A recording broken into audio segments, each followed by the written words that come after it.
Hello, good morning. Welcome to Breakfast with Nina Warhurst and John Kay. Our headlines today. Tributes to Sir David Amess, the MP stabbed to death during a constituency surgery. Police have declared his killing as a terrorist incident. Our officers will continue to work around the clock to ensure justice is delivered for Sir David and his family. And I'd like to thank the people of Southend for their understanding as the investigation continues. At a church service last night, Sir David's constituents described him as an MP who always listened and who loved representing his area. His heart was in his community. He really was. He was the best constituency MP you could ever wish for. He was at his happiest when he was helping people. He was a true servant and an inspiration. Questions asked about how a COVID PCR testing lab that recorded thousands of inaccurate results won a multi-million-pound government contract. Good morning, it's carry on for now as you are for Newcastle boss Steve Bruce, but one of his rivals, Liverpool's Jurgen Klopp, is worried, it seems, by the emergence of the new North East Superpower as the Premier League returns this weekend. And the fifth and final main ball. It wasn't you or us. One lucky French ticket holder wins the Euro Millions record jackpot, £184 million. And after a cooler day yesterday, but with more sunshine, the cloud is back this weekend. Temperatures are on the rise. That'll have a full forecast for you here on Breakfast.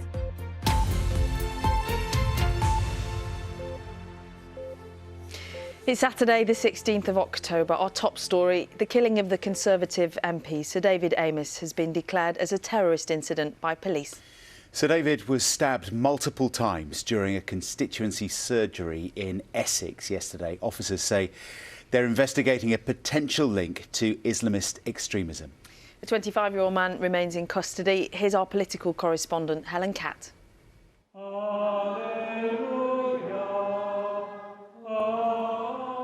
In Leigh-on-Sea, worshippers came together in a mass to remember their MP. Sir David Amess had been a Member of Parliament in Essex for 38 years. Will my right honourable friend join me? Colleagues described him as a kind man, devoted to his constituency of Southend West. He made everybody feel valued and he listened. He was a good listener. People felt he represented them in the Houses of Parliament. He was at his happiest when he was helping people. He was a true servant and an inspiration. His heart was in his community. He really was. He was the best constituency MP you could ever wish for. It was there in the middle of the day at a different church in Leigh-on-Sea that he was stabbed multiple times. He'd been holding one of his regular surgeries to meet constituents. Police officers and paramedics tried to save him, but he died at the scene. A 25-year-old man has been arrested on suspicion of murder. Last night, police declared it was a terrorist incident. A tragic day for the family and colleagues of Sir David, the community of Southend, and indeed for the whole of Greater Essex. Sir David has dedicated his life to serving the communities of Essex and Southend, and he was simply dispensing his duties when his life was horrifically cut short. It was 5 years ago that the Labour MP Jo Cox was murdered in her constituency. The fatal attack on Sir David has raised questions once again about the safety of MPs. It's so hard because we've got a job to do, and I find myself now, working as a politician and trying to help people and trying to do good things for people, and it's really important that we get good people in public life. But this is the risk that we're all taking, and so many MPs today will be scared by this. The Speaker of the House of Commons, who went ahead with his own constituency surgery last night, said security measures would need to be looked at. We've got to make sure the politicians are safe, the people who work for them, the family, the people of the House of Commons. We've seen the terrorist attack there as well. What we won't do, we won't give in to it though. We will continue to ensure that democracy will be there. We've got to make sure we have that relationship with our electors. Well, that's the unique part of British politics. But we've got to make sure MPs are safe. MPs are expected to be contacted by their local police forces today. The Home Secretary has ordered an immediate review of their security. The flags in Westminster are flying at half-mast for Sir David Amess, as questions are already being asked once again about how to keep his colleagues safe. Helen Catt, BBC News, Westminster. In a moment, we're going to speak to our political correspondent, Peter Saul, who's in Downing Street for us this morning. But first, let's go to Leigh-on-Sea and speak to Ben Boulos, who's there for us there. And Ben, police have confirmed they're now treating this as a terrorist incident. Yes, as you say, there is a suspect, a 25-year-old man who is in custody being questioned on suspicion of murder. Police say they are treating it as a terrorist incident and they speak of a potential motivation linked to Islamist extremism. Now, the fact it's being treated as a terrorist incident means the counter-terrorism command from the Metropolitan Police is leading the investigation. That brings with it huge resources, and right now they'll be scouring digital records, CCTV footage, as well as, we understand, 2 addresses to try and establish the events leading up to yesterday's tragic death of Sir David Amess MP. The reality for people here in Leigh-on-Sea and elsewhere in the constituency is waking up to the reality that the man who's represented them for so long, since 1997, was taken from them in such a brutal way, and the inevitable questions that they will have in mind as they come to terms with their loss. Indeed. For now, though, Ben, thank you very much indeed. Well, our political correspondent Peter Saul is in Downing Street for us this morning. Peter, Sir David's death no doubt raising again concerns around the safety of MPs. What's the Home Secretary had to say?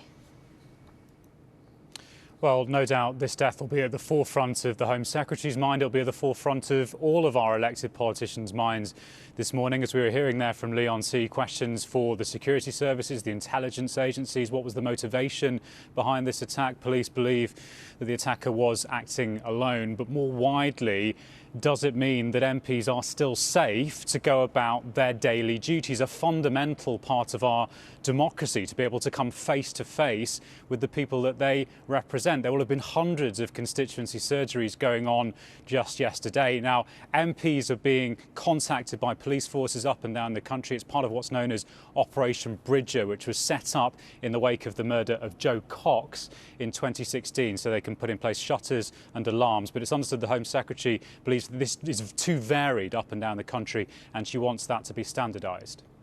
Peter on Downing Street, many thanks, and we will have tributes to Sir David Amess from friends, colleagues and constituents throughout the morning. It's 6:07, and questions are being asked this morning about how a lab that recorded thousands of faulty COVID PCR results won a multi-million-pound contract from the government to carry out testing. Operations have been suspended at the private lab in Wolverhampton, and an investigation has been ordered into why it took a month to identify the failures. Our health correspondent Dominic Hughes has more. The Wolverhampton lab at the centre of the faulty tests inquiry is run by a company called Immensa Health Clinic Limited. It was awarded a government contract worth £119 million to carry out PCR tests just a few months after being set up, one of a number of lucrative government contracts the company has won. But now thousands of people who received a false negative test are living with the knowledge they may have inadvertently infected someone. Really cross with the system, and also I wanted to do the right thing. I wanted not to go out into society and spread something, make people poorly. But I was being told that that's what I should do. But also, over the course of the last week, I've had 5 PCR tests. I mean, the expense and the waste of money as well, that doesn't sit easily with me either. And some campaigners say this episode has exposed a lack of regulation of testing providers.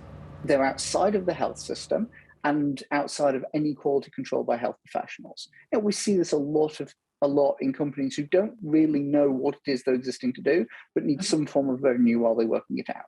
And that's what this company started as. And during the pandemic, because they could do some testing, they started doing some COVID testing as well. And they scaled up very, very rapidly. Immensa is a subsidiary of Dante Labs, which was also offering PCR tests to foreign travellers, but it's now under investigation by the Competition and Markets Authority over concerns that it's been treating customers unfairly, one of a number of COVID testing firms facing similar investigations. Dante Labs says it's cooperating fully with the CMA inquiry, but recognises a small number of customers face challenges. Immensa Health Clinic says it's fully collaborating with health officials and added it's already analysed more than 2.5 million samples for NHS Test and Trace. But there will be questions over whether millions of taxpayers' money has been wisely spent. Dominic Hughes, BBC News.